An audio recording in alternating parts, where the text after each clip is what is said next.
Sa kalungkutan man o kasiyahan, tayo ay para sa Diyos. Ako po si Father Fiel Pareha at ito po ang ating segment, ang Daily Devotion, na kung saan tayo po ay magdarasal, magbabasa at magdinilay kasama ng salita ng Diyos sa buong taon. Manalangin tayo.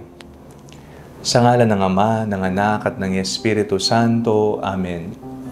Halina, banal na Espiritu, liwanagan mo ang aming puso at isip nang maunawaan at may sa buhay namin ang iyong salita. Amen.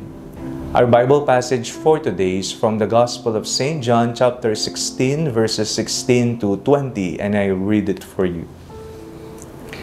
A little while and you will no longer see me, and again a little while and you will see me. Then some of his disciples said to one another, "What does he mean by saying to us, 'A little while and you will no longer see me,' and again, 'A little while and you will see me'? And because I am going to the Father." They said, "What does he mean by this 'a little while'? We do not know what he is talking about."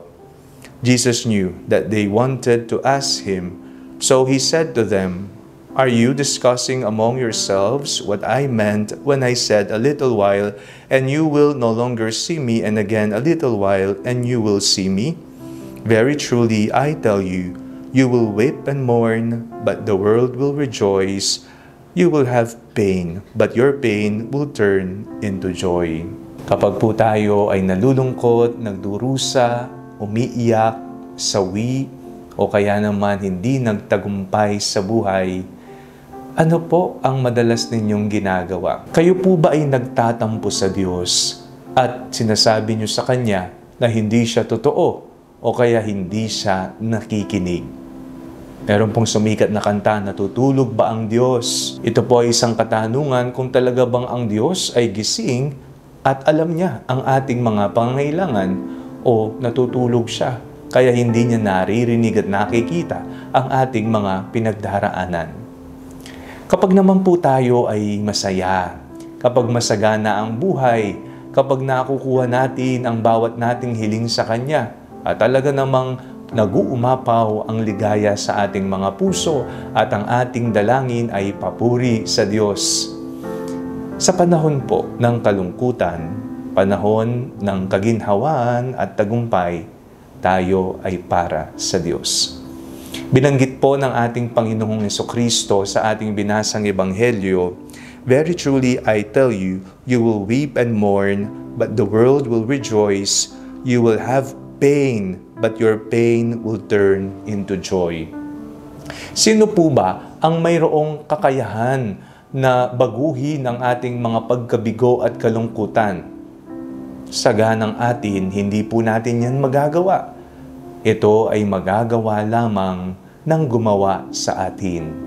Walang iba kung hindi ang ating Panginoon. Kaya po, sanayin po natin sa ating buhay bilang espiritual na gawain ang palaging manalangin, kumapit, palalimin, patibayin ang ating pagmamahal at pananalig sa Diyos. Upang sa mga panahon na hindi masaya ang buhay, sa mga panahon na tayo ay nasasaktan, tayo pa rin ay nagbibigay papuri sa Kanya. Manalangin tayo. Panginoong Jesucristo, pinupuri ka namin araw-araw, kalungkutan man ang aming buhay o kasaganahan. Amen. Sa ngalan ng Ama, ng Anak at ng Espiritu Santo. Amen. Huwag po ninyong kalimutang i-like ang video ito, mag-comment po kayo and share it with your family and friends. Ang Panalangin Bago Matulog ay may sariling Facebook page na po.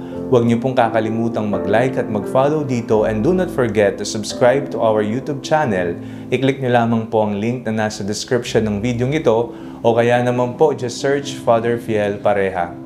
At kung nais niyo pong maging updated sa ating pagpapahayag, you can join our broadcast channel dito po sa ating Facebook page. God bless you po.